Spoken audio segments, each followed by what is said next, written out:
Welcome to daily current affairs 365। आज का video जो है करंट अफेयर्स पे है और इसमें जो न्यूज़ कवर किया गया है वो 29 से 31 दिसंबर 2025 तक का है। पिछला जो वीडियो था उसमें 28 दिसंबर तक के न्यूज़ को कवर किया गया था और ये वीडियो आपको कल मिलेगा, यानी कि 1 जनवरी को मिलेगा। तो happy new year in advance. ठीक है, इस वीडियो को स्टार्ट करते हैं। देखो, 2026 आ गया और गवर्नमेंट ऑफ इंडिया ने अपना एक कैलेंडर रिलीज़ कर दिया है। ठीक है तो गवर्नमेंट ऑफ इंडिया कैलेंडर 2026, इसकी देखो खास बात क्या है। इसको रिलीज़ किसने किया है? Doctor L Murugan. कौन है ये यूनियन मिनिस्टर ऑफ स्टेट हैं for information and broadcasting and parliamentary affairs. ठीक है, तो इंफॉर्मेशन एंड ब्रॉडकास्टिंग है ना, उसी के अंदर ये आता है, पब्लिकेशन डिवीजन, उसी ने इसको पब्लिश किया है। तो फिर तो कैलेंडर है 2026 का। उसका थीम क्या है? उसका थीम है भारत एट 2026, सेवा, सुशासन एंड समृद्धि। अगर इंग्लिश में करें, सेवा का मतलब हो गया सर्विस, सुशासन का मतलब हो गया गुड गवर्नेंस, समृद्धि का मतलब हो गया इंक्लूसिव प्रोस्पेरिटी। ठीक है, मजे की बात क्या है, इसमें गवर्नमेंट ने क्या किया है, हर महीने का एक एक थीम रखा है।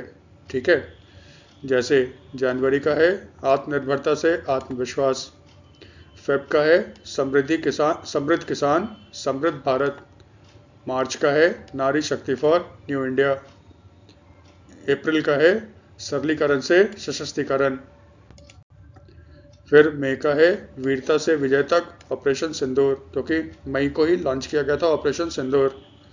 जून का है स्वस्थ भारत समृद्ध भारत, जुलाई का है वंचितों का सम्मान, अगस्त का है युवा शक्ति राष्ट्र शक्ति। अगस्त में हम लोग मनाते हैं इंडिपेंडेंस डे 15 अगस्त को, इसलिए रखा है युवा शक्ति राष्ट्र शक्ति। सितंबर को रखा है गति शक्ति प्रगति, अक्टूबर का है परंपरा से प्रगति तक, नवंबर का है सबका साथ सबका सम्मान, दिसंबर है विश्व बंधु भारत। ये देखो इसमें बहुत सारा इंफॉर्मेशन एक साथ आ गया। तो इसमें सबसे पहले जो याद करना है ना वो 2026 का कर लो। ठीक है, उसके बाद धीरे धीरे मंथ्स का होगा, वो धीरे धीरे याद करते चले जाना है। और ये कितने भाषा में पब्लिश हुआ है? 13 लैंग्वेजेस में आपका ये पब्लिश हुआ है।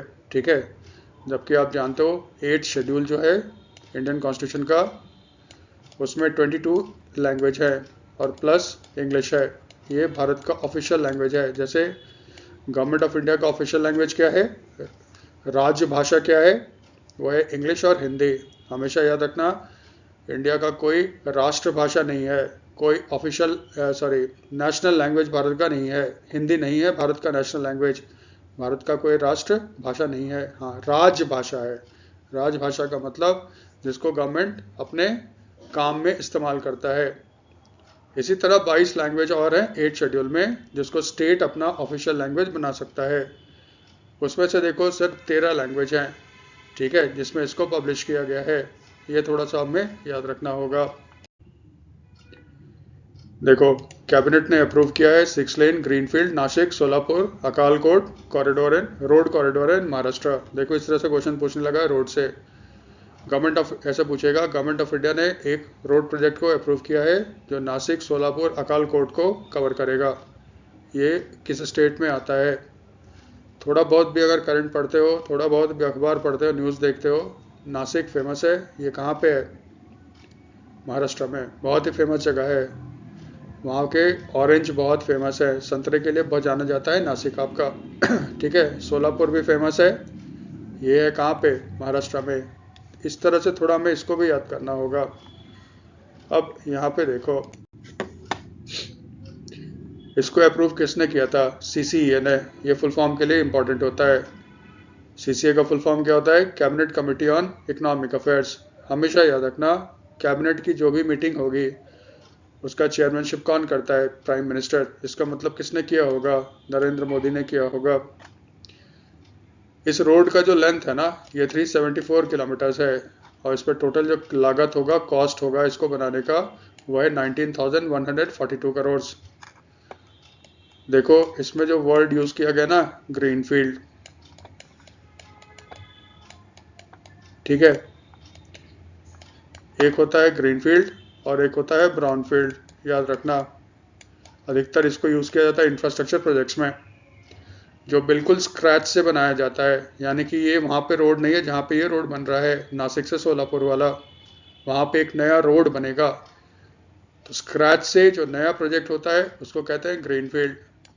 जो पहले से ही रोड है, 2 लेन का है, 4 लेन करना है, 6 लेन करना है, 8 लेन करना है, तो एग्जिस्टिंग प्रोजेक्ट्स में कुछ मॉडिफिकेशन किया जाता है ना, कुछ चेंजेस किए जाते हैं, उस प्रोजेक्ट को कहा जाता है ब्राउनफील्ड। ठीक है, तो ये क्या है, ग्रीनफील्ड। गवर्नमेंट क्या कहता है, जो दिल्ली और मुंबई एक्सप्रेसवे है, ये जो रोड प्रोजेक्ट है ना, उसको जोड़ेगा कहाँ पे, वर्धमान पोर्ट। वर्धमान बन रहा है महाराष्ट्र में, और भारत का ये one of the largest port होगा। ठीक है, फिर ये जो रोड होगा ना, वो कनेक्ट करेगा आगरा मुंबई कॉरिडोर को, ये कनेक्ट करेगा कहाँ पे, नासिक पे। ठीक है, और एक समृद्धि महामार्ग है, उसको ये कनेक्ट करेगा कहाँ पे, पंगड़ी, ये कहाँ है, नासिक। तो ये बेसिकली एक इंटरलिंकिंग रोड है। ठीक है, इसमें थोड़ा सा इतना ही ध्यान रखना है। फिर आज 31 दिसंबर है, ये बेगम खालिदा जिया है। आप जानते हो जब से शेख हसीना भागी है, उनका तख्ता पलट हुआ था कहाँ पे, बांग्लादेश में, वो भागकर इंडिया आ गई है। ठीक है, तब से बांग्लादेश में जो गवर्नमेंट आया है, जिसके हेड मोहम्मद यूनिस हैं, इलेक्टेड नहीं है ये लोग, मोहम्मद यूनिस हैं, वहाँ पे माहौल इंडिया के खिलाफ बहुत ही ख़राब हो गया है। ये जो लीडर है ना बीएनपी की, खालिदा जिया, ये भी कोई प्रो इंडिया लीडर नहीं है, लेकिन इनका डेथ हुआ था, बहुत बीमार थी ये। बांग्लादेश में ढाका में अपोलो हॉस्पिटल है, हाँ भारत वाला अपोलो हॉस्पिटल है, वहीं पे इलाज के दौरान इनकी डेथ हो गई थी। इनका जो अंतिम संस्कार है, मुस्लिम है ना, तो क्या बोलते हैं, ठीक है, अंतिम संस्कार ही बोलेंगे, या इनका जो फ्यूनरल था आज ढाका में हुआ, और इंडिया को किसने रिप्रेजेंट किया, डॉक्टर एस जयशंकर। ये कौन है, एक्सटर्नल अफेयर्स मिनिस्टर है। यही देखो इसमें कहानी है। अब देखो है क्या, ये जो बेगम खालिदा जिया है ना, ये बांग्लादेश के 3 बार प्राइम मिनिस्टर रह चुकी है, और बांग्लादेश की फर्स्ट वुमेन प्राइम मिनिस्टर भी यही थी। वुमेन प्राइम मिनिस्टर, ये देखो है क्या, इनका थोड़ा सा बैकग्राउंड बता देते हैं। बांग्लादेश जिसको आज हम जानते हैं, वो पहले ईस्ट पाकिस्तान था। 71 का वॉर वहाँ पे, फिर लैंग्वेज को लेकर मूवमेंट स्टार्ट हुआ, बहुत सारे बांग्लादेशी उस समय ईस्ट पाकिस्तान था, भागकर आ गए थे इंडिया, 10 लाख से ज़्यादा। फिर गवर्नमेंट ने क्या किया, इंडियन गवर्नमेंट, इंदिरा गांधी थी, उसने जो ईस्ट बंगाल में जो हैं देखो मुस्लिम्स, लेकिन बंगाली बोलते हैं वो लोग, उसको ट्रेन किया, मुक्ति बाहिनी सेना बनी, इंडियन आर्मी ने फिर एक्शन लिया, और आप जानते हो 1971 में बांग्लादेश एक नया कंट्री के रूप में उभर कर आया था। यही था ना कहानी। बांग्लादेश के लीडर हुआ करते थे शेख मुजिबुर रहमान, उनको फादर ऑफ द नेशन भी बोलते थे। ये पावर में आए, उनकी जो पार्टी थी उसका नाम था अवामी लीग, और इनकी जो बेटी थी ना शेख हसीना, ठीक है। बांग्लादेश में आपके पहले प्रेसिडेंट जो बने वो थे शेख मुजिबुर रहमान, बंग बंधु भी बोलते हैं इनको बांग्लादेश में। लेकिन फिर वही होता है, डेमोक्रेटिक थे नहीं, पावर में तो आ गए। 1975 में इनके खिलाफ सेना ने विद्रोह कर दिया, और सेना का लीड किसने किया था, बेगम खालिदा जिया के जो हस्बैंड थे, ठीक है, जनरल जिया, ठीक है, वो आर्मी ऑफिसर थे, उन्होंने इसको लीड किया। शेख मुजिबुर रहमान के फैमिली को मार दिया गया। उनकी 2 बेटियां बची हुई थी, एक शेख हसीना थी, इनकी एक बहन है, वो उस समय बांग्लादेश में थी नहीं। वो उसके बाद फिर क्या हुआ, बांग्लादेश में जो जिया था, जनरल जिया, उसने अपनी एक पार्टी बनाई, उसका नाम रखा बांग्लादेश नेशनल पार्टी, वो भी फिर इसी तरह मारा गया था। उसी की वाइफ है बेगम खालिदा जिया। इसको नॉर्मली एंटी इंडिया माना जाता है, बांग्लादेश नेशनलिस्ट पार्टी, ठीक है। लेकिन इसके बावजूद भी भारत सरकार ने डॉक्टर जयशंकर को अपना प्रतिनिधि के रूप में भेजा एट द फ्यूनरल ऑफ बेगम खालिदा जिया। अब देखो इलेक्शन होने वाला है बांग्लादेश में, और इनका जो बेटा है ना तौकीर जिया, वो 17 साल के बाद वापस लौटा है बांग्लादेश, और मोस्ट प्रोबेबली वही आपका नेक्स्ट प्राइम मिनिस्टर बनेगा अगर सब चीज़ ठीक ठाक रहता है, क्योंकि बांग्लादेश ने अवामी लीग पार्टी को वहाँ पे बैन कर रखा है। ठीक है, आपसे क्वेश्चन क्या पूछेगा, बेगम खालिदा जिया जो अभी न्यूज़ में थी वो कौन थी? First women prime minister of Bangladesh, 3 time prime minister of Bangladesh, chairperson of Bangladesh nationalist party, और भारत को रिप्रेजेंट किसने किया? डॉक्टर एस जयशंकर ने। ये इसका कहानी है। नेक्स्ट जो आपका न्यूज़ है, प्रेसिडेंट मुर्मू, वो क्लोजिंग सेरेमनी हुआ था अंतर्राज्यीय जन सांस्कृतिक समागम समारोह कार्तिक जत्रा, उसमें वो चीफ गेस्ट थे। अब देखो ये अंतर्राज्यीय है ना, इसका मतलब इसमें क्या होगा, कम से कम 1 से ज़्यादा स्टेट होंगे। इसमें कौन कौन से स्टेट पार्टिसिपेट कर रहे थे? झारखंड, छत्तीसगढ़, और पार्टिसिपेट कर रहे थे उड़ीसा। ये फोकस था आपका ट्राइबल पे। ठीक है, आप जानते हो इंडिया की पहला ट्राइबल पर्सन जो इंडिया का प्रेसिडेंट बना है वो प्रेसिडेंट द्रौपदी मुर्मू है। ये खुद किस ट्राइब से बिलोंग करती हैं? संथाल, और बेसिकली ये हैं किस स्टेट की? उड़ीसा की। ठीक है, तो उसका क्लोजिंग सेरेमनी में ये चीफ गेस्ट थी। तो फिर क्वेश्चन राइज करता है कि ये हुआ कहाँ पे था? 2010 से हर साल ये आपका होता है मांझा टोली। मांझा टोली कहाँ है? झारखंड में एक डिस्ट्रिक्ट है गुमला। ठीक है, वहीं पे ये आयोजित होता है। मांझा टोली जो है ना, ये बेसिकली छत्तीसगढ़ के बॉर्डर से आपका सटा हुआ है, इसलिए देखो छत्तीसगढ़, झारखंड और उड़ीसा के ट्राइबल्स यहाँ पे आए थे पार्टिसिपेट करने के लिए। इसका इनॉग्रेशन किसने किया था? Union minister for tribal affairs jewel Oram. ठीक है, उन्होंने इसका इनॉग्रेशन किया था। जुअल ओरांव भी कहाँ के? ये भी उड़ीसा के ही हैं। ठीक है, ये याद रखना है, इसमें ज़्यादा कुछ नहीं है।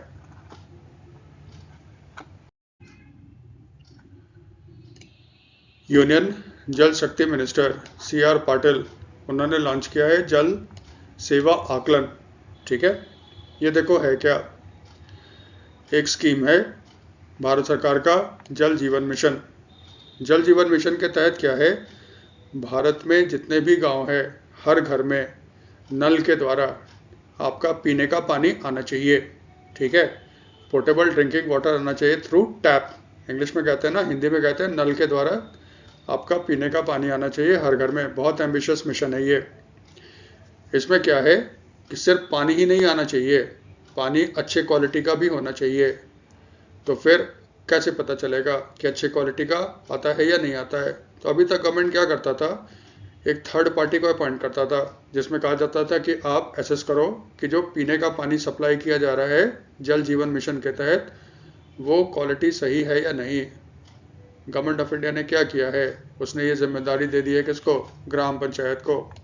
ठीक है, अब जो हर घर जल विलेज होगा उसका जो ग्राम पंचायत होगा वो खुद एसेस करेगा कि जल जीवन मिशन के तहत हर घर में जो पीने का पानी आ रहा है उसका क्वालिटी कैसा है, और ये जो डेटा होगा ना वो अपलोड कर देगा जल जीवन मिशन के पोर्टल पे।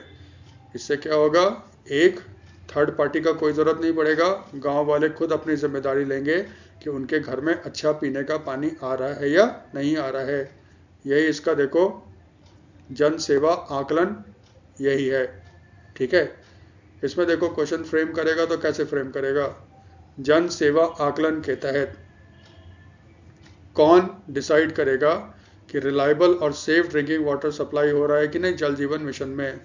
एक ऑप्शन दे देगा आपका एक एक्सपर्ट्स का ग्रुप, फिर आपका दे देगा पंचायत, फिर दे देगा आपका जिला परिषद, फिर दे देगा आपका डिस्ट्रिक्ट, है ना, या फिर आपका दे देगा मिनिस्ट्री। इस तरह से करके क्वेश्चन पूछेगा। इसलिए एग्जाम्पल क्या होगा, हर ग्राम पंचायत, ये याद रखना है। जन सेवा आकलन यही है, यही ध्यान रखना है इसमें।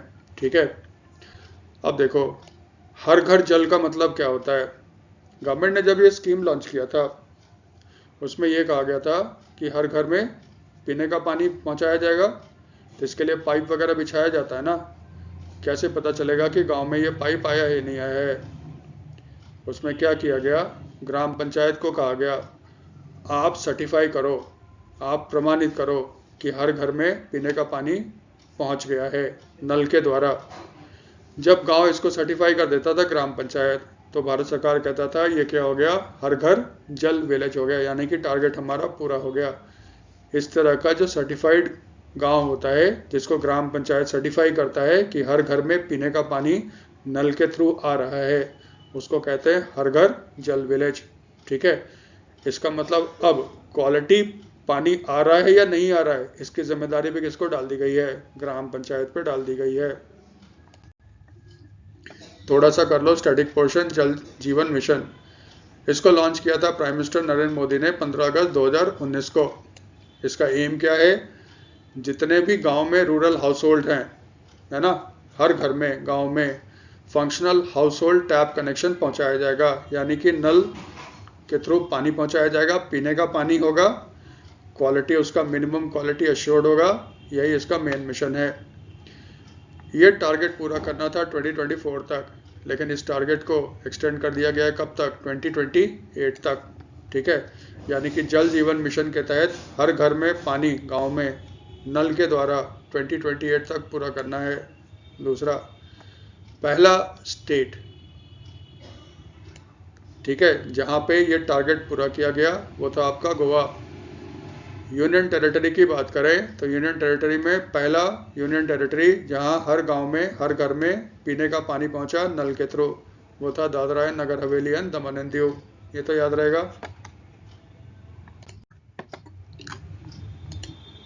ये देखो, ये है INSV कौंडिन्य। इसने अपना पहला, मेडन का मतलब फर्स्ट होता है ना, वॉयज यात्रा, उसने किया है पोरबंदर से मस्कट।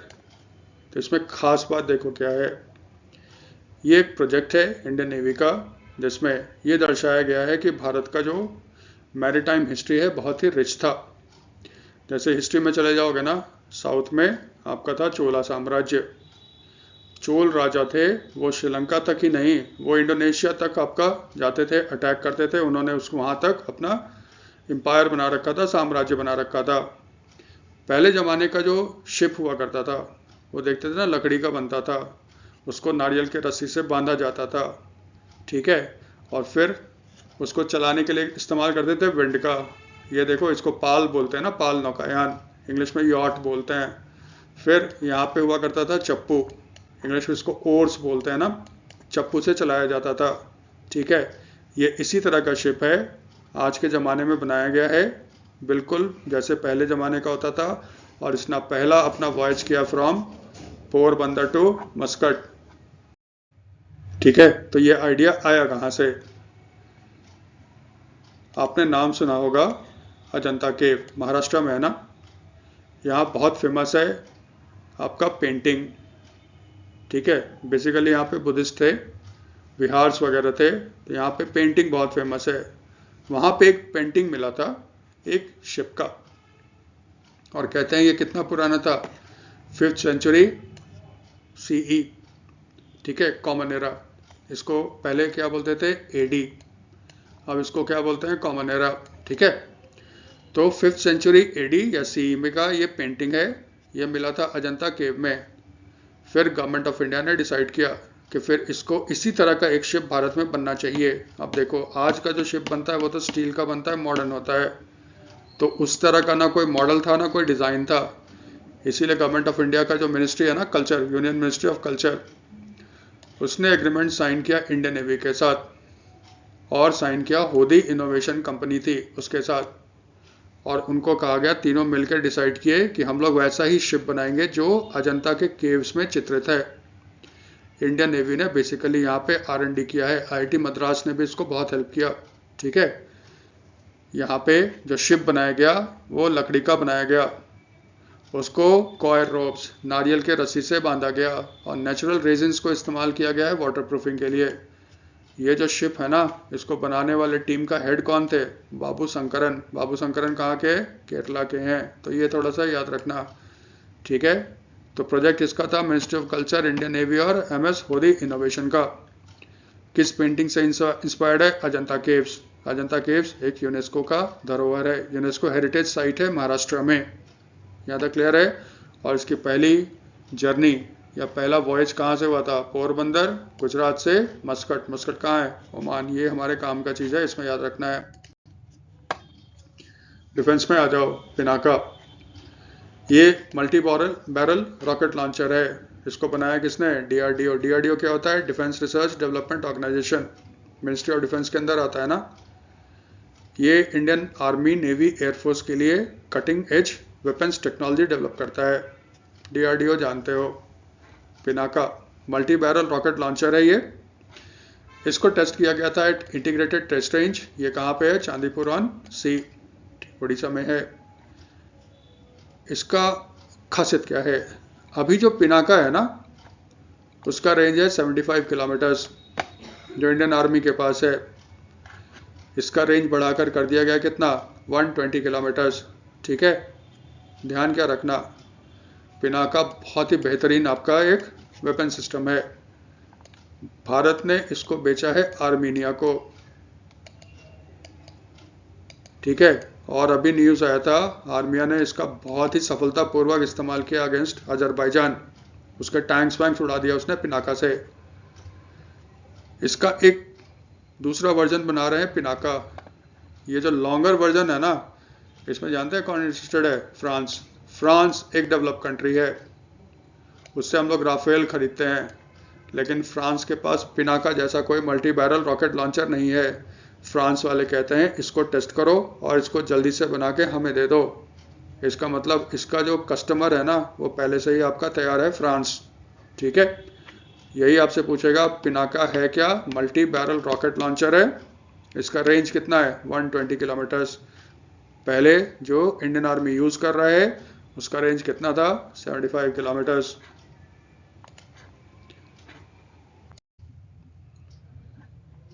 डिफेंस में ही रहते हैं, डीआरडीओ पे ही रहते हैं। डीआरडीओ ने आपका टेस्ट किया है प्रलय मिसाइल को। ये भी कहाँ पे टेस्ट किया गया था? चांदीपुर, जो उड़ीसा में है। ये कहते हैं यूज़र ट्रायल है। यूज़र ट्रायल का मतलब होता है ना, फाइनली इसको जिसके लिए बनाया गया है उसके सामने ये ट्रायल किया जाता है, और अगर वो संतुष्ट हो गया तो फिर इसको बाद में उसमें इंडक्ट कर दिया जाता है। ये बनाया जा रहा है आपका इंडियन एयरफोर्स के लिए और इंडियन आर्मी के लिए, प्रलय मिसाइल। देखो, जब भी मिसाइल ये वगैरह सब पढ़ते हैं ना, एक्चुअली हम लोग यही पढ़ते हैं ये किस तरह का मिसाइल है और इसका रेंज वगैरह कितना है। इसको यही याद रखिएगा, ये इंडिया का पहला क्वाजी बैलिस्टिक मिसाइल है। ठीक है, और ये रिप्लेस करेगा किसको? पृथ्वी-1 को। ये short range surface to surface missile है, यानी कि सरफेस टू सरफेस मिसाइल है, ज़मीन से छोड़ा जाएगा और टारगेट भी कहाँ पे होगा? ज़मीन पे होगा। इसका रेंज कितना होगा? 150 से 500 किलोमीटर्स तक, और इसको रोड या मोबाइल, इसको ट्रक से छोड़ा जा सकता है। ये इसकी सबसे बड़ी खासियत है। कभी कभी ये पूछता है ना, ये जो प्रलय मिसाइल का टेस्ट हुआ था दिसंबर के मंथ में, उसकी खास बात क्या थी? ऐसे करके भी क्वेश्चन पूछता है। इसका यूनिक बात क्या था? इसमें ना एक ही लॉन्चर से एक के बाद एक मिसाइल को टेस्ट किया गया था, यानी कि ये देखा गया था क्या ये एक साथ, यानी कि ये एक लॉन्चर से एक साथ कितने मिसाइल को छोड़, एक साथ नहीं सॉरी, एक के बाद एक कितने मिसाइल को छोड़ सकता है। ठीक है, ये कैपेबिलिटी को टेस्ट किया गया। Pralay missile surface to surface missile है, 150 से 500 किलोमीटर्स रेंज है। रिप्लेस किसको करेगा? पृथ्वी-1। और ये बेसिकली क्या है? क्वाजी बैलिस्टिक मिसाइल है। ठीक है, ध्रुव। ध्रुव क्या है? New generation. एनजी का मतलब होता है न्यू जनरेशन। ठीक है, ये देखो मिनिस्टर हैं सिविल एविएशन के, रामा मोहन राय नायडू। ठीक है, उन्होंने इनॉग्रेट किया, या कह लो खुद भी बैठे हुए थे ध्रुव हेलीकॉप्टर पे। देखो, जो ध्रुव हेलीकॉप्टर है ना, उसको बनाया है हाल ने। हाल होता है हिंदुस्तान एरोनॉटिक्स लिमिटेड। ऐसे याद रखना, भारत में जो एविएशन सेक्टर में पब्लिक सेक्टर कंपनी है, जो आपका हेलीकॉप्टर बनाता है, फाइटर एयरक्राफ्ट बनाता है, वो हिंदुस्तान एरोनॉटिक्स लिमिटेड है। ये मिनिस्ट्री ऑफ डिफेंस के अंदर एक पब्लिक सेक्टर कंपनी है। उसने पहले बनाया था ध्रुव। ये एक सिविलियन है, ठीक है, एयरक्राफ्ट हेलीकॉप्टर है, जिसको आर्मी और एयरफोर्स में इस्तेमाल किया जाता था। उसी का एक एडवांस वर्जन बनाया गया है, जिसका नाम रखा गया है ध्रुव एनजी। एनजी का मतलब हो गया न्यू जनरेशन। इसका जो फर्स्ट फ्लाइट था ना, वो हुआ था बेंगलुरु, हिंदुस्तान एरोनॉटिक्स लिमिटेड। इसका जो हेलीकॉप्टर डिवीजन है वो है आपका बेंगलुरु में, वहीं पे इसका ट्रायल किया गया था। ट्रायल बहुत ही सक्सेसफुल हुआ है। ये एक सिविलियन हेलीकॉप्टर है जिसका इस्तेमाल किया जाएगा किसके लिए? वीआईपी ट्रांसपोर्ट के लिए, एयर एम्बुलेंस के लिए, सर्च एंड रेस्क्यू के लिए, ऑफशोर ऑपरेशंस के लिए। ये क्या है? ये ट्विन इंजन हेलीकॉप्टर है जिसमें इस्तेमाल किया गया है शक्ति इंजन का। ठीक है, तो शक्ति इंजन जो है ना, वो याद रखना, शक्ति इंजन को भारत में खुद बनाया गया है। ठीक है, और ये 4500 मीटर से भी ज़्यादा ऊंचाई तक आराम से उड़ सकता है, जो कि बहुत ही सुटेबल होगा हिमालय और नॉर्थ ईस्ट के लिए। जो पहले, इससे पहले जो ध्रुव बना है और जो इंडिया में आर्मी वगैरह यूज़ करता है, ध्रुव को 2 देशों ने खरीदा है। एक खरीदा है मॉरिशस ने और दूसरा खरीदा है नेपाल, जो पुराना ध्रुव है। ठीक है, ये ध्रुव एनजी आ जाएगा तो होपफुली उससे बेटर परफॉर्मेंस होगा। और जो भारत अभी इंपोर्ट करता है ना इस तरह के हेलीकॉप्टर्स को, उसका इंपोर्ट लगभग क्या हो जाएगा? बंद सा हो जाएगा या कम हो जाएगा। एक बेहद छोटा सा न्यूज़ है, ज़्यादा इसमें टाइम नहीं लगाना है। इंडियन आर्मी का हॉस्पिटल है रिसर्च एंड रेफरल, ये दिल्ली में है आपका। उसके बारे में न्यूज़ ये था, ये भारत का पहला हॉस्पिटल है जहाँ पे 3D flex aqueous angiography with I stent for glaucoma का इलाज किया गया। लंबा चौड़ा है, हमें कुछ ज़्यादा ध्यान नहीं देना उस पर। आप सिर्फ ये रखना, भारत का पहला हॉस्पिटल जहाँ पे ग्लूकोमा के लिए 3D flex aqueous angiography with I stent technology का यूज़ हुआ है, वो हॉस्पिटल कौन सा है? इंडियन आर्मी का RNR हॉस्पिटल है इन दिल्ली, बस इससे ज़्यादा नहीं। ग्लूकोमा, इसको हम लोग हिंदी में मोतियाबिंद बोलते हैं। ये बेसिकली क्या है? ये एक आई कंडीशन है जिसमें ऑप्टिक नर्व जो है ना वो डैमेज हो जाता है। इसके कारण हो सकता है आपका, ठीक है, ठीक से दिखाई ना दे या अल्टीमेटली आप ब्लाइंडनेस हो जाए। वर्ल्ड में कहते हैं ब्लाइंडनेस का सेकंड सबसे ज़्यादा कॉज जो है ना वो ग्लूकोमा है। ठीक है, नॉर्मली ये क्यों होता है? क्योंकि जो होता है ना आई, उसमें ज़बरदस्त आपका जब हाई प्रेशर बनने लगता है ना, उसके कारण ये प्रॉब्लम होता है। ठीक है, शुरू में इसको अगर डिटेक्ट कर लिया गया, जो कि डिटेक्ट करना थोड़ा मुश्किल होता है, ये धीरे धीरे साइलेंटली फैलता है। अगर इसको डिटेक्ट कर लिया गया तो फिर इसका इलाज हो सकता है। ठीक है, एडवांस स्टेज में चला जाए तो बहुत मुश्किल होता है, लेकिन पहली बार इस तरह का परफॉर्मेंस ऑपरेशन किया गया है और वो किसने किया है? RNR army hospital in new Delhi.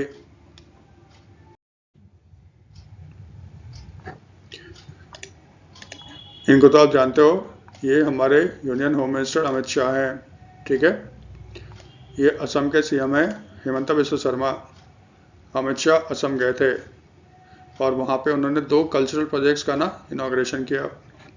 उन्होंने, असम गवर्नमेंट ने बतरवा धान जो है ना, बतरवा धान, ठीक है, जो महापुरुष शंकर देव जी का बर्थ प्लेस है, उसको रीडेवलप किया है। उसी का इनॉग्रेशन करने यहाँ पे गए हुए थे। ठीक है, उसके साथ साथ उन्होंने इनॉग्रेशन किया था ज्योति विष्णु इंटरनेशनल आर्ट सेंटर इन गुवाहाटी असम। बतरवादा थान कहाँ पे है? Nagaon district of Assam. इसमें देखो बेसिकली जो है ना वो हमारे काम का है श्रीमंता शंकर देव जी। ठीक है, ये असम के कल्चरल आइकन है और इनके नाम पे असम गवर्नमेंट आपका अवार्ड भी देता है। जो पिछला अवार्ड दिया था इन्होंने वो था 2022 का और वो मिला था सोनल मान सिंह। सोनल मान सिंह भारत की एक बहुत ही फेमस क्लासिकल डांसर हैं। ठीक है, हमें बेसिकली जानना है थोड़ा सा श्रीमंता शंकर देव जी के बारे में। श्रीमंता शंकर देव 15th-16th सेंचुरी में थे, असम में ये हुए थे। ठीक है, एक कल्चरल आइकन है। इनको माना जाता है जो वैष्णव संप्रदाय है ना, जिसमें विष्णु की पूजा की जाती है, उसके संस्थापक हैं असम में। एक्चुअली ये पूजा करते थे कृष्ण भगवान की।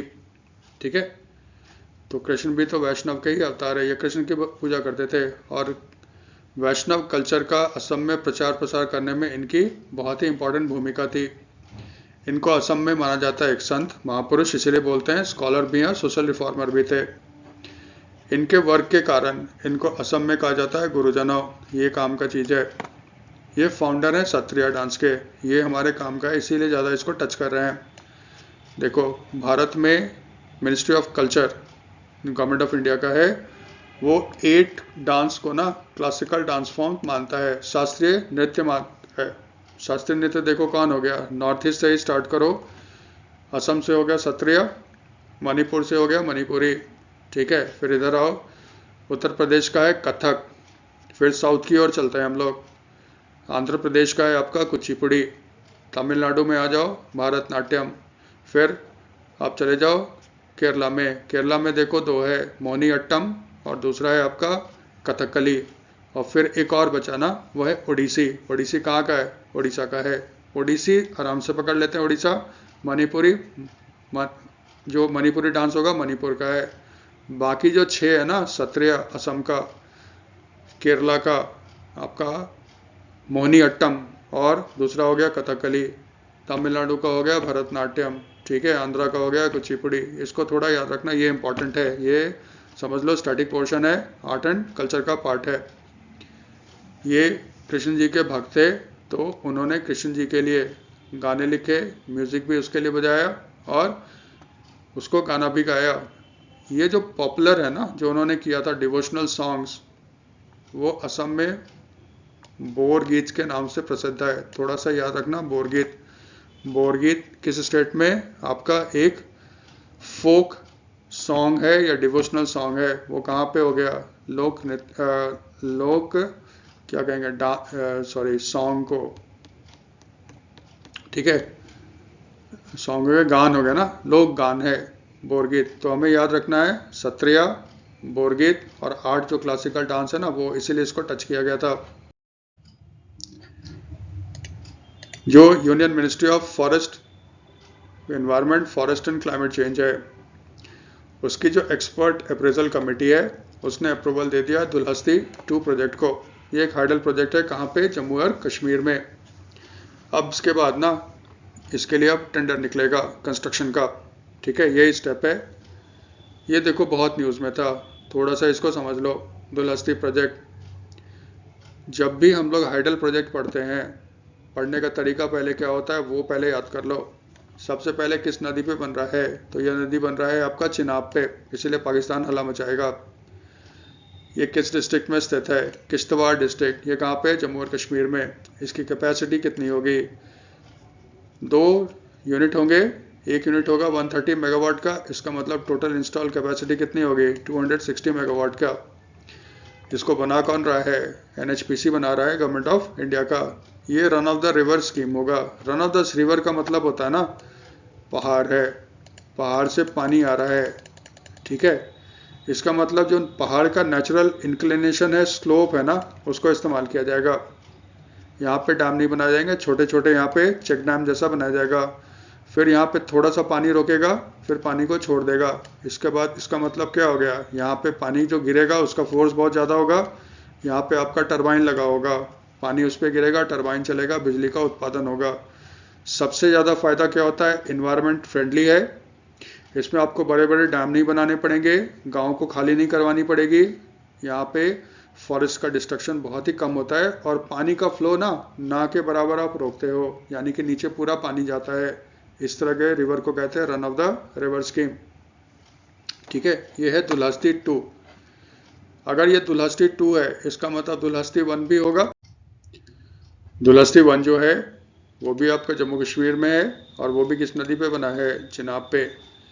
ये ऑपरेशनल हुआ था 2007 में, और इसकी कैपेसिटी कितनी है, 390 मेगावाट की है। इसमें एक्चुअली क्या होगा, दुलहस्ती 1 भी जो है ना, रन ऑफ द रिवर है, ठीक है। इसका मतलब पानी आया, इसने पानी का इस्तेमाल किया, फिर पानी को छोड़ दिया। अब एक कैनाल बनाया जाएगा, उसको डाइवर्ट किया जाएगा, और फिर वो बन जाएगा दुलहस्ती 2 के लिए पानी का सोर्स। तो गवर्नमेंट ऑफ इंडिया क्या कर रहा है, वो ना चिनाब रिवर को इस्तेमाल कर रहा है दुलहस्ती 1 और दुलहस्ती 2 के। इस पे बवेला कौन मचा रहा है, हाय तौबा, पाकिस्तान। देखो क्यों। मेन नदी जो है इंडस, जिसका नाम है सिंधु, ठीक है, उसके 5 सहायक नदी हैं, ट्रिब्यूटरीज हैं, चेनाब, झेलम, रावी, सतलज और ब्यास। जब इंडिया पाकिस्तान का बंटवारा हुआ तो पानी का भी झगड़ा शुरू हुआ। वर्ल्ड बैंक के ने मीडिएशन किया इंडिया पाकिस्तान के बीच में, और एक 1960 में ना समझौता हुआ। जिसको कहते हैं इंडस वाटर ट्रीटी। इसमें 3 जो वेस्ट फ्लोइंग रिवर थे, जो पश्चिम की ओर बहते हैं, यानी कि जो कराची में गिरते हैं, वो दे दिया गया पाकिस्तान को। और ईस्ट फ्लोइंग रिवर जो था ना, वो इंडिया को दिया गया। 3 रिवर जो पाकिस्तान को दिया गया था ना, वो था इंडस, सिंधु नदी, चेनाब और झेलम। भारत को दिया गया रावी, सतलज और ब्यास। देखो इसका मतलब ये है ना, ये दोनों देश अपने अपने पानी का इस्तेमाल करेंगे। इसका मतलब ये नहीं कि भारत इस्तेमाल नहीं कर सकता। भारत चेनाब, झेलम, इंडस का इस्तेमाल कर सकता है अपने पावर प्रोजेक्ट्स वगैरह के लिए, ड्रिंकिंग वाटर के लिए, लेकिन शर्त एक ही था, भारत इस पानी का इस्तेमाल करेगा, लेकिन पानी का जो फ्लो है ना, वो पाकिस्तान में कम नहीं होगा। इसका मतलब आप डैम बनाओ, ठीक है, हाइडल पावर प्रोजेक्ट बनाओ, बिजली का उत्पादन करो, लेकिन उत्पादन करने के बाद जो पानी छोड़ोगे ना, वो पानी का जो फ्लो होगा, वो जब पाकिस्तान पहुंचेगा तो उसमें फ्लो में कुछ कमी नहीं होनी चाहिए। इसीलिए देखो Bharat run of the river बना रहा है, क्योंकि रन ऑफ रिवर में आप पानी को रोकते नहीं हो, ठीक है। लेकिन दुलास्ती 2 में क्या है, कैनाल बना के जो डाइवर्ट किया जा रहा है ना, इससे पाकिस्तान को प्रॉब्लम होगा। इसका मतलब भारत इंडस वाटर ट्रीटी का उल्लंघन कर रहा है। भारत कह रहा है कि नहीं कर रहे हैं। आपको याद होगा पुलवामा में जब टेररिस्ट अटैक हुआ था, उसके बाद भारत सरकार ने ऑपरेशन सिंदूर लॉन्च किया। उसके बाद ऑपरेशन सिंदूर को जब गवर्नमेंट ऑफ इंडिया ने रोका, तब फिर प्रधानमंत्री ने घोषणा किया था कि हम लोगों ने इंडस वाटर ट्रीटी को सस्पेंड कर दिया है, यानी कि भारत अब इस ट्रीटी को नहीं मानता। तो फिर एक्सपर्ट कमेटी कहता है क्योंकि भारत अब इंडस वाटर ट्रीटी को नहीं मानता, इसलिए अब हम झेलम चिनाब जो कश्मीर होकर आता है, उस पर अब हम डैम बना सकते हैं। इसका मतलब यही हुआ कि पाकिस्तान के लिए पानी का भयंकर प्रॉब्लम होने वाला है भविष्य में, ठीक है। यही था इस न्यूज़ का मेन महत्व। ये क्लियर है? तो इंडस वाटर क्लियर है, स्टैटिक पोर्शन, कौन सा नदी भारत को है, कौन सा नदी पाकिस्तान को। ये जो आपका गवर्नमेंट है उसने अनाउंस किया है कि उसने पीएम युवा 3.0 के लिए 43 ऑथर्स को सेलेक्ट किया है, ठीक है। पढ़ने का तरीका, पहले फुल फॉर्म याद रखो, गवर्नमेंट का स्कीम है, सेंट्रल गवर्नमेंट का। पीएम युवा का फुल फॉर्म क्या है? Prime minister scheme for mentoring यानी ऑथर्स, ठीक है। स्कीम को इम्प्लीमेंट कौन करता है? Union ministry of education, Dharmendra Pradhan है ना आपके एजुकेशन मिनिस्टर, ठीक है। तो इम्प्लीमेंट कौन करेगा? National book trust. इसका देखो सिंपल सा एम है, भारत में जो युवा यंग जो ऑथर होंगे, एज कितना डिफाइन किया है? Below the age of 30 years. ये सबसे इंपॉर्टेंट चीज़ है। 30 ईयर्स से कम उम्र के जो लेखक हैं उनको इनकरेज किया जाएगा कि आप बुक्स लिखो, जिससे कि भारत में नेशन बिल्डिंग, देश निर्माण का काम और आगे बढ़े, ठीक है। तो इनको इनकरेज किया जाता है। तो ये लोग अप्लाई करते हैं, फिर उसमें से बेस्ट जो होते हैं ना उसको सेलेक्ट किया जाता है। तो पीएम युवा में कितने ऑथर्स को सेलेक्ट किया गया है? 43 ऑथर्स को। 6 मंथ्स के अंदर इनका जो राइटिंग है इनको मेंटर किया जाएगा। फिर ये एक अपना नॉवेल या बुक लिखेंगे, जिसको पब्लिश कौन करेगा? नेशनल बुक ट्रस्ट करेगा। सबसे इंपॉर्टेंट है ना फुल फॉर्म, पीएम युवा का फुल फॉर्म, प्लस इसमें कितने एज के जो बच्चे हैं ना, सॉरी कितने एज के जो लेखक हैं वो पार्टिसिपेट कर सकते हैं? Below the age of 30 years, ठीक है। फिर इसमें ये याद रखना कि इसमें जो प्रपोजल जो बुलाया जाता है ना, जिनको जिनको बुक लिखना है, वो कितने लैंग्वेज में होते हैं? 22 लैंग्वेजेस जो मैंशनड है किसमें? 8 शेड्यूल में और एक इंग्लिश। इसका मतलब टोटल लैंग्वेज कितने हो गए? 23 लैंग्वेजेस में से 45 ऑथर को चूज किया गया है अंडर द पीएम युवा 3.0। ये क्लियर है आपका? पीएम युवा 1.0 लॉन्च हुआ था 2021 में। 2.0 जो था ना वो लॉन्च हुआ था कब? 2022 में। 3.0 कब लॉन्च हुआ है? 2025 में। ये तो क्लियर है?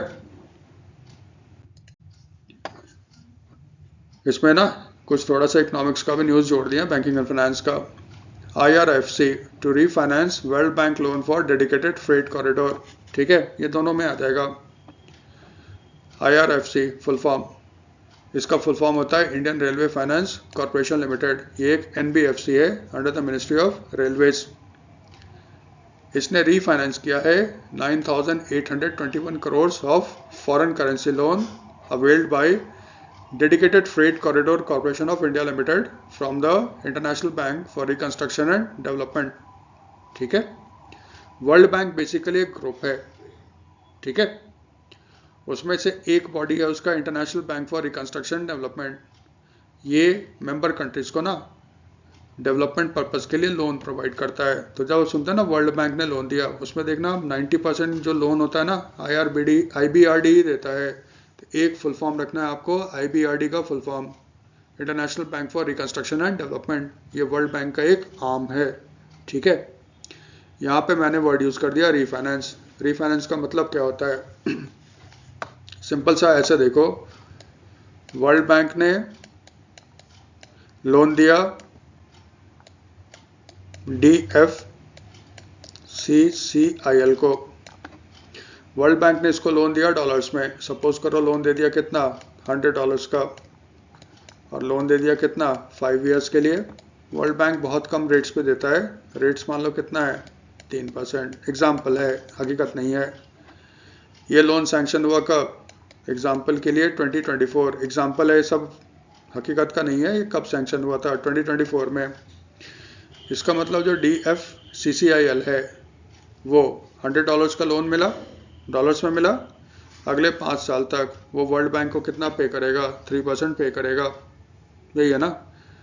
देखो DFCCIL, अब वो डॉलर तो कमाता नहीं, ठीक है। तो जब उसने लोन लिया था तो सपोज करो $1 कितना था, 80 रुपीज़ का। इस साल वो बढ़कर कितना हो गया, 90। इसका मतलब उसको 90 रुपये खर्च करना पड़ेगा $1 खरीदने के लिए, तभी तो पैसे वापस करेगा। तो रुपी जो गिर रहा है, रुपी का वैल्यू, उससे DFCCIL को एक्चुअली हकीकत में ज़्यादा पे करना पड़ेगा वर्ल्ड बैंक को, ठीक है। अब इसका एक सोल्यूशन क्या है? जो DFCCIL है ना, वो पहुंच गया किसके पास? IRFC। वो बोलता है ना, मुझे वर्ल्ड बैंक ने लोन दिया है, इतने का लोन दिया, इतना % पे दिया, इतने साल के लिए दिया। आप ऐसा कर दो ना, इस लोन के बदले मुझे एक लोन दे दो। IRFC तैयार हो गया। उसने क्या किया? उसने DFCL को एक लोन सैंक्शन कर दिया, ठीक है, इस लोन के बदले। तो अब जैसे 4 साल बचा है ना, तो उसने कहा ठीक है, हमने आपको लोन दिया कितना, 4 ईयर्स के लिए, इतने % पे आपको लोन दे दिया। इसने इसको पैसे दे दिए रुपी में। फिर DFCL ने क्या किया? इस रुपी का इस्तेमाल किया, उसने डॉलर खरीदे और उसने पूरा लोन चुका दिया किसका? वर्ल्ड बैंक का। यहाँ पे IRFC कोई फ्रेश लोन नहीं दे रहा है DFCCIL को। वर्ल्ड बैंक ने जो लोन दिया था DFCCIL को, उसी लोन पे फिर उसने लोन किससे ले लिया? IRFC से, ठीक है। इसका मतलब लोन के ऊपर लोन लिया गया। इसी को कहा जाता है क्या? रीफाइनेंस। इसका मतलब IRFC ने वर्ल्ड बैंक के लोन को फिर से क्या कर दिया? रीफाइनेंस कर दिया। इसमें DFCCIL का फायदा क्या हुआ? अगर रुपी का वैल्यू गिरेगा भी तो कोई फर्क नहीं पड़ता, क्योंकि IRFC ने जो लोन दिया है DFCCIL को, वो तो रुपये में दिया है ना। इसका मतलब उसको इस बात से राहत मिल जाएगी। लोन का अमाउंट कितना है? 9821 करोड़।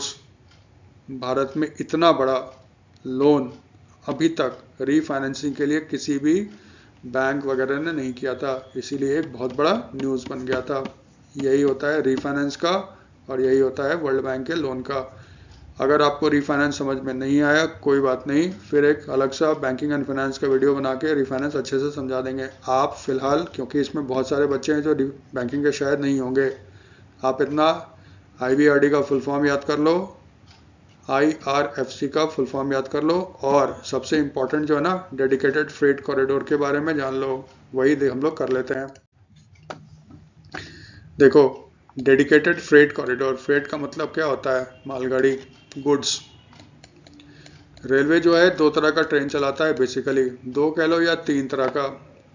एक होता है मालगाड़ी जिसको कहते हैं गुड्स ट्रेन, एक होता है पैसेंजर ट्रेन, और एक होता है ना जिसको वो कहता है टूरिस्ट ट्रेन, टूरिज्म के लिए होता है।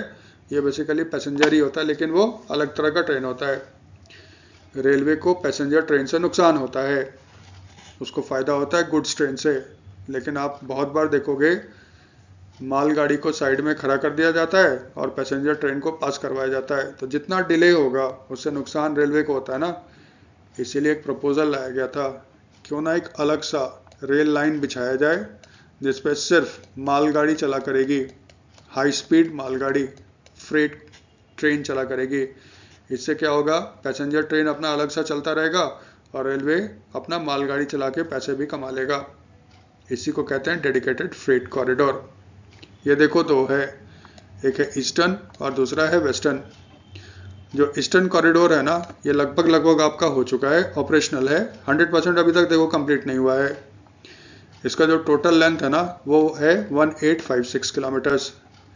ये कनेक्ट करता है दानकुनी जो वेस्ट बंगाल में है टू लुधियाना, है ना। लुधियाना में एक जगह है धंधारीकलन, है ना, इन पंजाब, वहाँ तक इसको कनेक्ट करता है।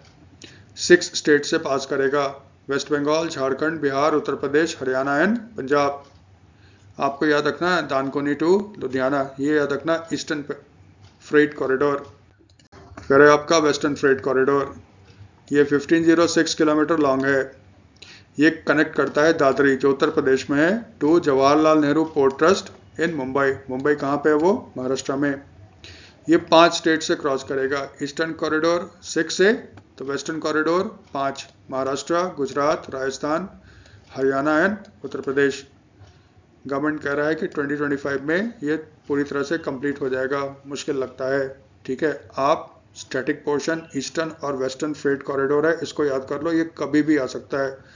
नेक्स्ट मंथ देखना, सॉरी नेक्स्ट मंथ मतलब फरवरी में, जनवरी के लास्ट में देखो बजट आएगा, फिर इस पर कुछ ना कुछ उसने रेलवे बजट में होगा, इसको जरूर याद रखना।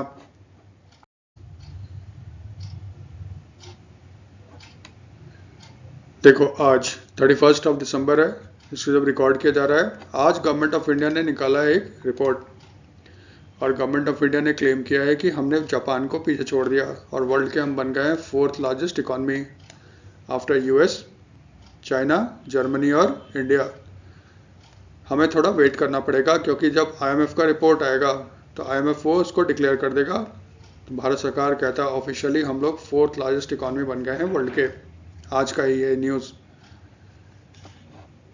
एक अमेरिकन मल्टीनेशनल कंसल्टेंसी फर्म है EY, पहले इसको अर्नेस्ट एंड यंग बोलते थे, उसका एक रिपोर्ट आया है।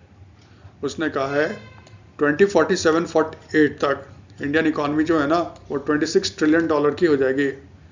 ट्रिलियन को अगर हम लोग हिंदी में कन्वर्ट करें तो ये आपका हो जाएगा खरब।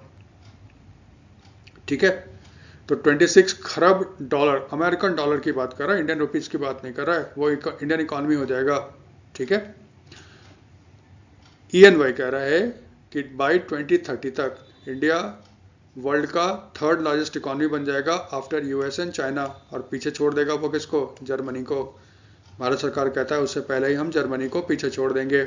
हम लोग EY की बात करें ना तो एग्जाम में क्वेश्चन ये फ्रेम करेगा, EY के हिसाब से इंडिया यूएस और चाइना के बाद 3rd लार्जेस्ट इकॉनमी कब बनेगा, बाय 2030। ठीक है, ये कहता है कि इंडियन इकॉनमी का 2047-48 तक $26 ट्रिलियन हो जाएगा, और ये एस्टिमेट कर रहा है ना, on an average Indian economy grow करेगा कितने से, 6% से, जबकि RBI कह रहा है कि इस पर 7% से ज़्यादा हमारा ग्रोथ रेट रहेगा। ठीक है, वो कहता है कि अगर एवरेज 6% भी ग्रो करता रहा इंडियन इकॉनमी, 47-48 तक $26 ट्रिलियन का हो जाएगा, और पर कैपिटा हो जाएगा $15,000 का। पर कैपिटा कैसे निकालते हैं, जो कंट्री का GDP है ना, या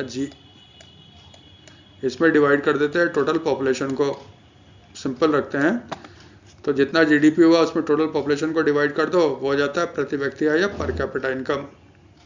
इस रिपोर्ट में खास बात क्या है, उसने कहा है कि भारत में 1500 ग्लोबल कैपेसिटी सेंटर है, which is 45% of the world GCC।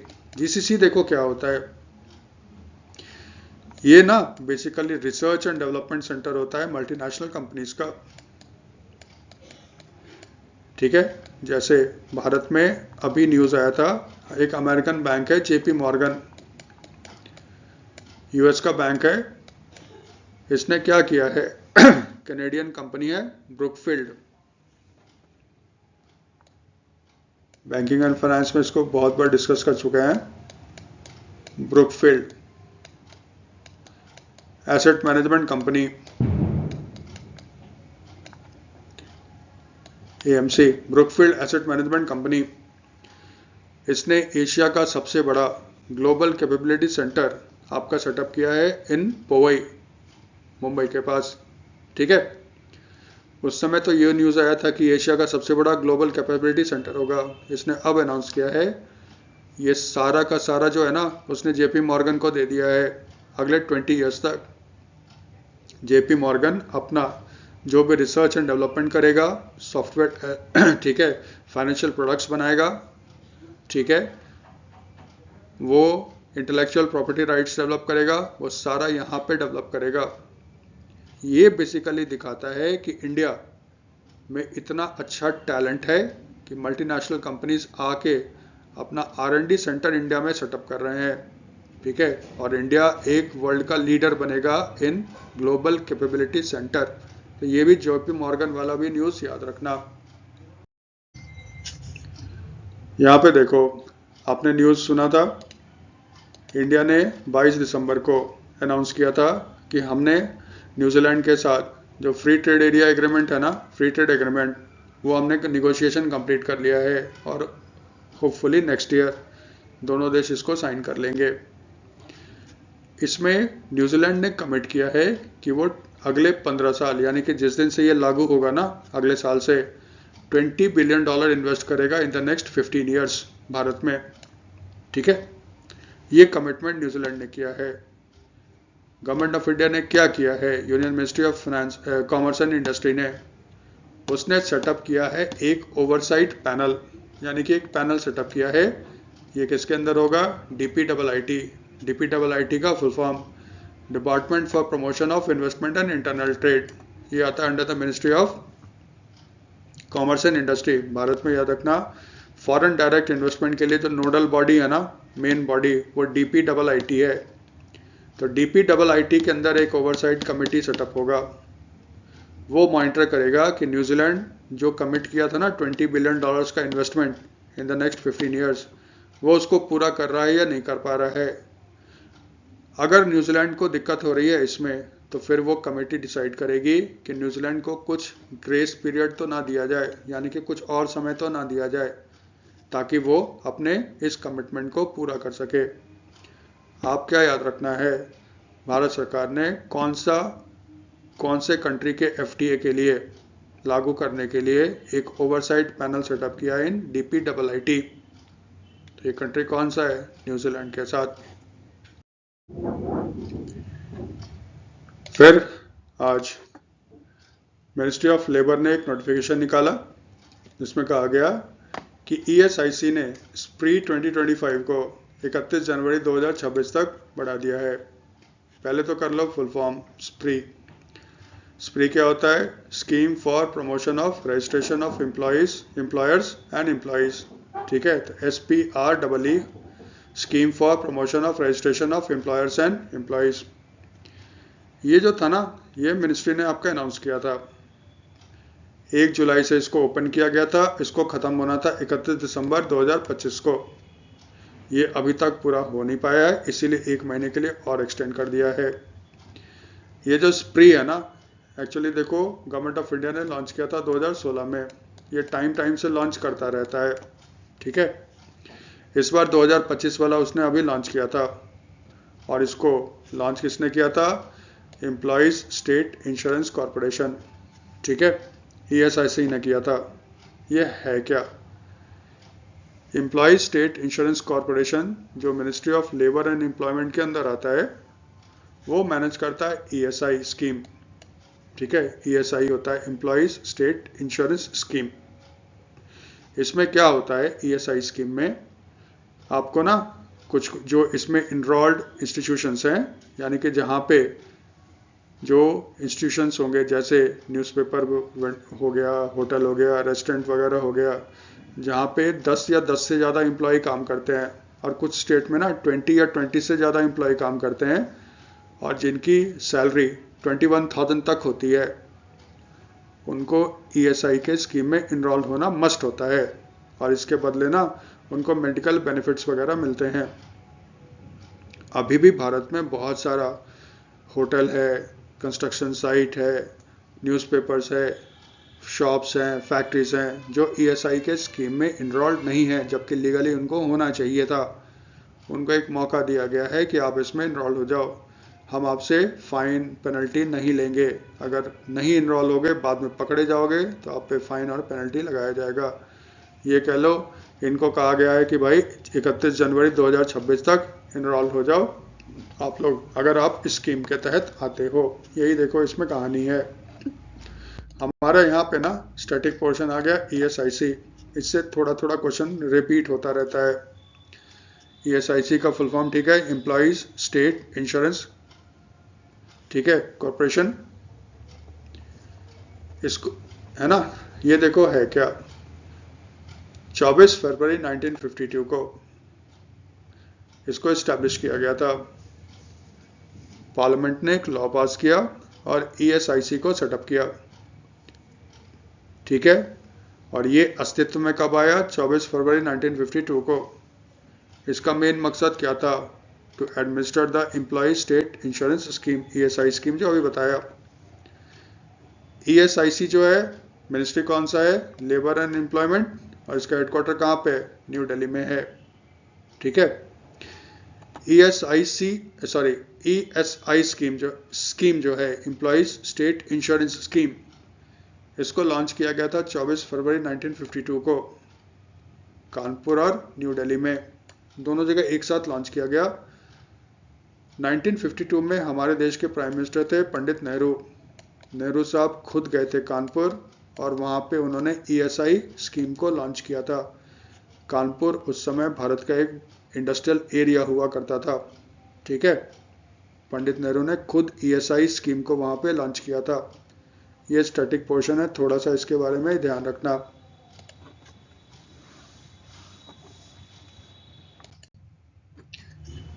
फिर अभिनव बिंद्रा टास्क फोर्स ने अपना रिपोर्ट सबमिट कर दिया है to the ministry of youth affairs and sports, ठीक है। देखो union ministry of youth affairs and sports, इसने बनाए थे एक कमिटी, उस कमिटी का नाम था task force for capacity building of sports administrators. देखो कमिटी कमीशन हमारे काम का होता है, जब कमिटी बनेगा तब हमारे काम का है, वो टाइम पीरियड में आ जाएगा, और जब कमिटी अपना रिपोर्ट सेटअप करेगा ना, तो वो अगले 5 महीने का जो टाइम पीरियड होगा ना, उसमें हमारे काम का होता है। तो सिंपल सा फंडा है, task force for capacity building of sports administration, ये जो बना था कमेटी या टास्क फोर्स, उसके हेड कौन थे, अभिनव बिंद्रा। हमारे काम का यहाँ पे आ गए अभिनव बिंद्रा, ठीक है। अभिनव बिंद्रा शूटर हैं। भारत को हॉकी में गोल्ड तो मिलता ही मिलता था, लेकिन इंडिविजुअली व्यक्तिगत स्पर्धा में इंडिविजुअली भारत को पहला गोल्ड मेडल किसने दिलाया था, अभिनव बिंद्रा ने दिलाया था। वो कब, 2008 के बीजिंग ओलंपिक्स में 10 मीटर एयर राइफल प्रतियोगिता में, ठीक है। इसलिए अभिनव बिंद्रा का नाम याद रखना। और वो पहले इंडियन है जिनको ओलंपिक ऑर्डर से सम्मानित किया गया है, ठीक है, ओलंपिक ऑर्डर। देखो 2 तरह का ओलंपिक गेम्स होता है, एक समर होता है, एक विंटर। समर ओलंपिक्स 2024 में ख़त्म हुआ है आपका पेरिस में, और 2028 का जो समर ओलंपिक्स है ये आपका होने वाला है US में, लॉस एंजलिस में, ठीक है। तो समर के बाद ना विंटर गेम्स का आयोजित किया जाता है। तो 2026 का जो विंटर ओलंपिक गेम्स है ये होगा मिलान एंड कॉर्टिना डी अम्पेजो, ये कहाँ पे, इटली। यानी कि 2026 का जो विंटर गेम्स है ना, ये इटली के 2 शहरों में हो रहा है, मिलान में और कॉर्टिना में। आप जानते हो ओलंपिक्स में मशाल जलाया जाता है, फिर अलग अलग सिटीज़ में, अलग अलग देशों में उसको ले जाया जाता है, और फिर नॉर्मली जो आपके स्पोर्ट्स पर्सन होते हैं, रिनाउंड स्पोर्ट्स पर्सन होते हैं, उनको ये मौका दिया जाता है कि आप टॉर्च लेके दौड़ो। अभिनव बिंद्रा को सेलेक्ट किया गया है as a torch bearer for the 2026 winter games. यहाँ पे मेन मकसद था आपके दिमाग में दो चीज़ डालना। 2028 का समर ओलंपिक जो है वो होने वाला है लॉस एंजलिस में। 2026 का जो विंटर गेम्स है ना, ये होने वाला है इटली में, मिलान और कोटिना में। ये दो चीज़ आपको याद दिलाना था। अभिनव बिंद्रा तो याद ही रहेगा, पहले इंडियन जिन्होंने इंडिविजुअल गोल्ड मेडल जीता भारत के लिए बीजिंग ओलंपिक्स में शूटिंग में। स्मृति मंधाना, ये तो आप जानते हो इनको, ये वर्ल्ड में विमेन क्रिकेट में fastest to score 10,000 international runs. ठीक है, देखो इंडिया खेल रहा है आपका 5 T20 series against Sri Lankan women's. आज मैच हुआ था, भारत 5-0 से ये जीत गया। इसका जो फोर्थ मैच हो रहा था ना सीरीज का 2020 का, ये हो रहा था तिरुवनंतपुरम में। मैच से पहले स्मृति मंधाना को 27 रन चाहिए था, 10,000 रन टोटल हो जाता है इंटरनेशनल में। जब इंटरनेशनल कहते हैं ना, इसका मतलब इसमें टेस्ट हो गया, वनडे इंटरनेशनल हो गया 50 ओवर्स वाला, और इसमें T20 हो गया जो इंटरनेशनल मैचेस होते हैं। तीनों को मिला दें तो स्मृति मंधाना को 27 रन और चाहिए था 10,000 रन को क्रॉस करने के लिए वुमेन्स के लिए क्रिकेट में। इन्होंने उसको बना लिया। ये उनका 281 इनिंग्स था। ठीक है, तो ये इन्होंने रिकॉर्ड तोड़ दिया। और रिकॉर्ड तोड़ा किसका? मिथाली राज का, जो इंडियन है अभी। तो इसलिए वर्ल्ड में फास्टेस्ट 10,000 रन स्कोर करने वाली वुमेन्स क्रिकेट में इंटरनेशनल रन बनाने वाली कौन हो गई? स्मृति मंधाना। वर्ल्ड में सिर्फ 4 वुमेन क्रिकेटर हैं जिन्होंने 10,000 से ज़्यादा रन बनाए इंटरनेशनल वुमेन क्रिकेट में। टॉप पे कौन है? मिथाली राज। इसका मतलब स्मृति मंधाना दूसरी इंडियन हो गई। सेकंड पे न्यूजीलैंड की सूजी बेट्स, और थर्ड पे इंग्लैंड की शार्लोट एडवर्ड्स। सबसे ज़्यादा रन देखो किसने बना रखा है? मिथाली राज। स्मृति मंधाना इसका भी देखना रिकॉर्ड तोड़ देगी। यहाँ तक ठीक है।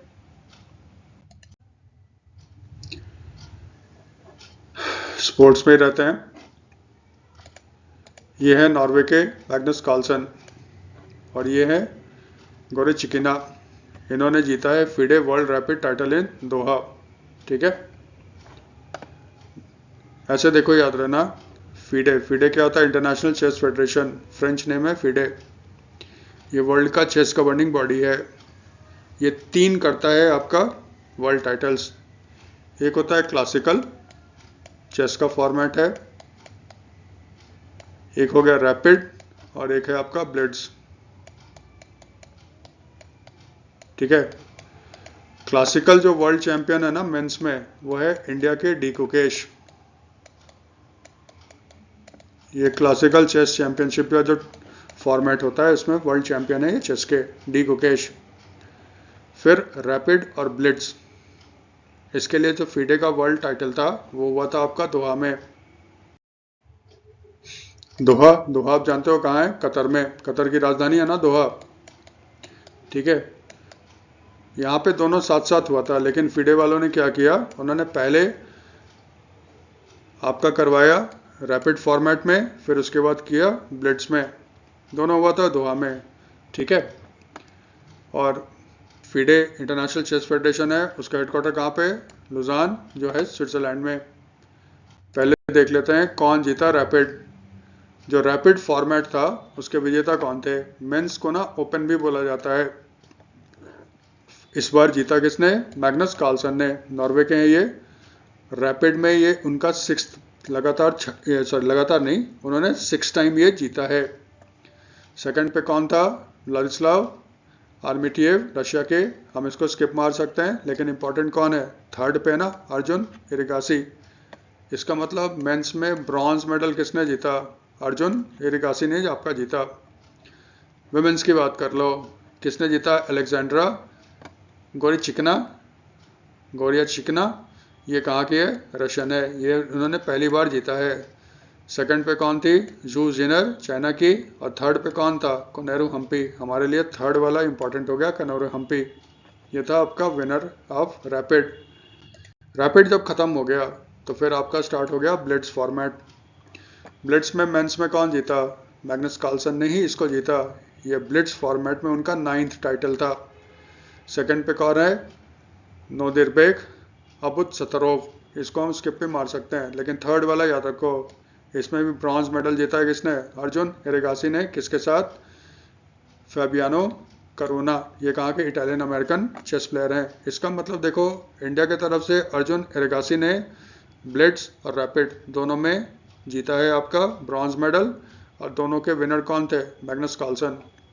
वुमेन में आ जाओ, कोई इंडियन नहीं है तो इसलिए सिर्फ हम लोग ये नाम याद रखेंगे किसने जीता?